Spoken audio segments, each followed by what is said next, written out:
US audiences finally get the chance to dive into the thrillingly dramatic highs and lows of The Gold, the British period crime drama series. Created by Neil Forsyth, the series is in conversation with the history of the genre, but it's unique because the story's twists and turns aren't, for the most part, fictional.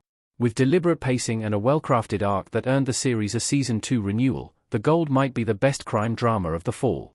The series is inspired by the 1983 Brink's-Mat robbery, which saw a group of men steal £26 million in gold, sparking enormous financial, criminal, and cultural implications. Of course, The Gold takes plenty of dramatic liberties with some of the events and characterization to make the show as exciting as possible. However, the truth is they're often enough to capture our attention, as the series is as interested in the individual characters who get tangled up in the case as it is in the effect the theft had on the world, giving it an edge.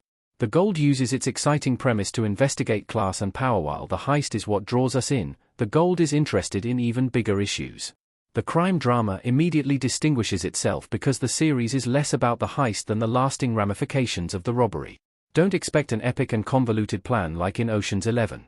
The theft itself happens in the blink of an eye, with the remainder of the series following the tangled web of those investigating the crime and those trying to get away with it. Like most British shows, much of The Gold revolves around class and the extreme cultural pressures to transcend the circumstances of one's birth by any means necessary. It's a comprehensive and nuanced look at the situation, as even the villains, as they often refer to themselves, are portrayed with empathy.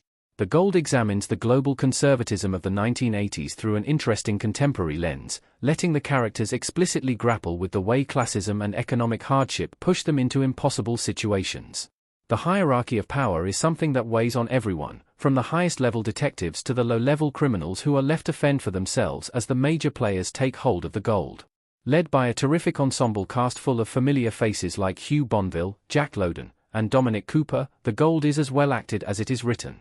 Each performer has the opportunity to take their character on a gripping emotional journey, as the high stakes of the story bring out the parts of the characters they would rather keep hidden.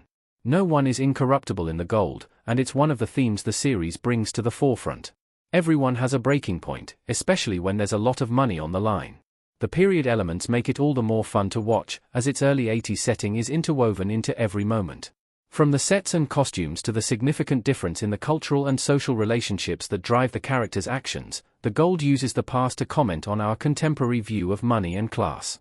From the start, it's clear that The Gold intends to surprise the audience at every turn while simultaneously ensuring that every decision and consequence feels satisfactorily inevitable. It's easy to see why The Gold has been renewed for Season 2. I can't wait to watch more of the series. In many ways, the show fulfills our expectations when it comes to classic crime dramas. There's a cat-and-mouse game, a host of compelling and morally ambiguous characters, and emotional stakes that tie everything together. However, as The Gold progresses, we realize there's more going on beneath the surface, shifting our allegiances and empathies as more is learned about the characters. If The Gold has a failing, it's that the series doesn't always fully trust the audience to understand the class commentary, using the characters as a mouthpiece for thematic and narrative intentions. This is largely excusable, though, as it keeps itself on track, even when the dialogue is a little trite. While The Gold doesn't tell us anything we didn't already know about the evil roots of class, capitalism, and greed, it doesn't mean that these lessons aren't worth remembering, or any less fun to watch in such a thrilling package.